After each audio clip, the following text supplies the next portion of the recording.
Okay, so my name is Guadalupe Aguilera. I am part of Team 27 doing Prompt 3. My teammates that helped with the presentation and with our prototype were Teresa, Brandon, and Shefali. So some background on the problem that we were dealing with. So the problem that we were trying to figure out was the mental health is a concerning issue for most folks in the United States. And we looked at the NAMI.org website and got some statistics such as 1 in 5 U.S. adults experience mental illness each year, and about 1 in 20 U.S. adults experience serious mental illness each year. So, we kind of took this very seriously and tried to make sure that we did our due diligence in trying to make sure that we did an app that can help folks with any mental health issues that they're dealing with.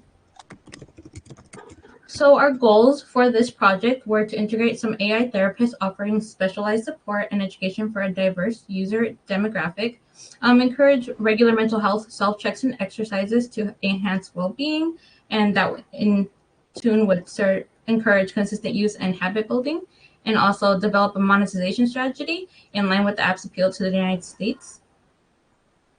And our solution was our app we called Zen Pets, which is an AI pet therapist where you build your own therapist. And it's a pet of your choice. You can talk or chat with it, and it's all AI generated. We have like a gamification factor in it too, where you can like treat your therapist. You can accomplish goals or daily check-ins and get like money or treats to buy outfits or like feed the pet to kind of keep users actively engaged in our app. And then we also did a thing where instead of our logo cat, whenever you do create your pet therapist, you can get a customized notification with the logo. So your pet therapist pops up instead of ours. And then we also had like the idea that if you are actively using the app, your pet can sleep and hibernate if you don't give them food or whatnot. So there is that kind of Tamagotchi type feel that we were trying to go for. So our process, we started with some ideation. We used FigJam to just collaborate with different notes and ideas of what we, wanted to do. As you can see, we had like the pet could be a therapist. Like it was a funny thing, but then we kind of like, oh, actually that might work. And we just built off of that. We just added a bunch of different things, kept adding ideas within these past couple days, and went from there. And from there, we had one of our team members, Shefali. She created our proto persona. So we have two. The first one being Emily Jones, a 28-year-old female who is a marketing manager in New York City. She has some pain points of just having limited time and needing quick access to stuff. So accessibility in a lot of her apps. Finding some engagement. So finding something that's more personalized to her. She has very limited time for self-care. So she's not trying to do anything that's too time constrainous, and she faces high stress levels. As a marketing manager, one can imagine how difficult can then be, and she wants to look for a long-term solution instead of something short-term or like a band-aid solution. So we got her pain points and tried to, find something that can make that work. And then with our proto persona 2, Alex, we have he's 40 years old, marketing manager as well, and he had similar pain points as her, but he was a little older and wanted to regulate more mental health exercises in his routine and enhance like work-life balance and have a better sleeping schedule. So we tried to figure out his needs as well within this app.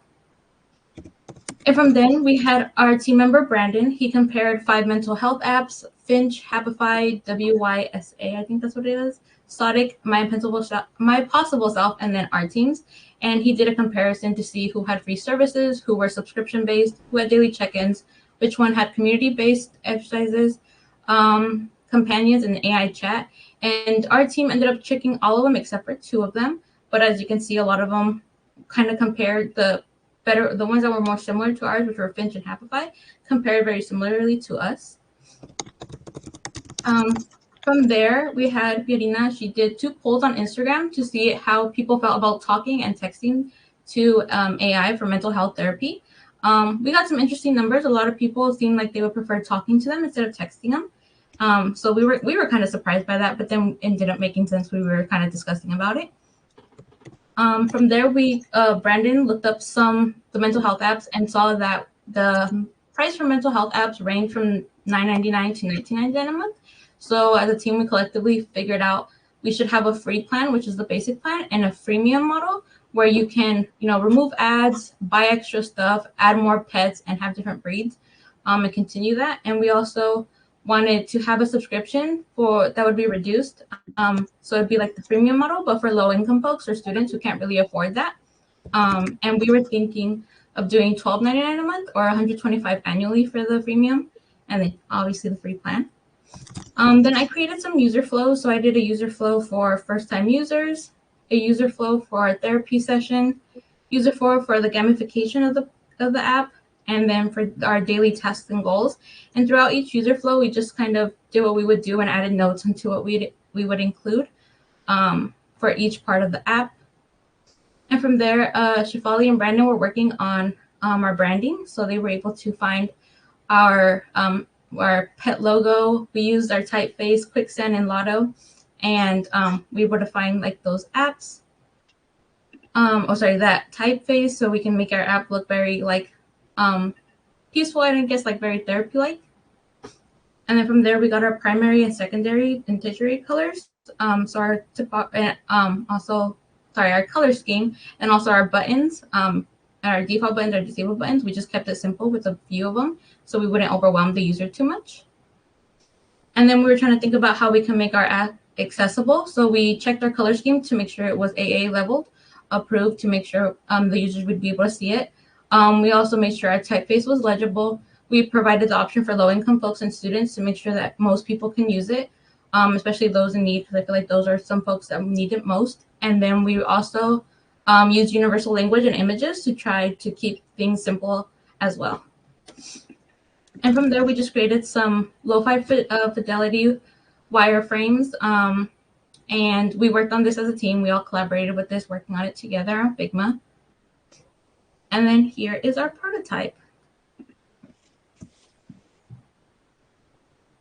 So as you can see, you can create an account or you can skip. You choose your little AI pet therapist, and we plan on expanding it for the premium packages and for later in the future as well. You give your therapist a name. You can customize it in the beginning, so you can choose its basic features. And then you would get asked some screening questions, and you could do it now or you can do it later. So if we do it later, we have a pop-up of our fees. Basic free plan is what we're going to try and show, but we want to give them our prices too, so they can take a look at those. And then from there, you can go to this thing. So we have like a streaks page when you're actively using the app, how often you're reaching your goals. We have badge system as well, and then some recommendations for different things. So if we want to enter our therapy session with our pet, that's when we can do the screening questions. So then we can continue, answer the questions. We have just very simple questions that can help people gauge so the app can gauge where people are feeling. And like about stress, about sleep, about habits, so many things. And then how you would like to communicate with your therapist. And then from there, you start the session, and we try to make it seem so like right now the pet is talking, so you're not allowed to talk. And then when you're talking, it has a little green circle around it so they know. We have a timer where it lets you know where there's 10 minutes remaining left. And from there, you get to treat your therapist with a little treat or like a pet, like petting it or hugging it or something. And then you can also get some recommendations, like weekly goals, where you can see like goals that therapist thinks after hearing your session, what you can do. You can always skip or confirm. And then for daily goals, you can do check-ins, and you just check how you're feeling today. So today's a great day. And then what did you do today? Exercise, slept, meditated, did some chores, and a daily picture. So you can take a picture, and this is Pierina. So you uploaded her picture, and then you can complete, and then we get taken to our goals. So you keep track, kind of like a journal, of our mood, exercise, meditation. It could all be interchanged however you feel comfortable. And then, if you want to update your goals, like instead of just being okay, I want to be happy, update goals, click happy, how often, save, and it updates your goal. And then we also have our pet thing where you can have this is where you can dress up your therapist with different clothes and toys. We have different prices and stuff. So yeah, just depending on that. And then we also created a feature where we can go get our notifications, like we mentioned, our personalized pet, with a little message, so we know, so the user knows to get all those things. And yeah, that's all we have right now.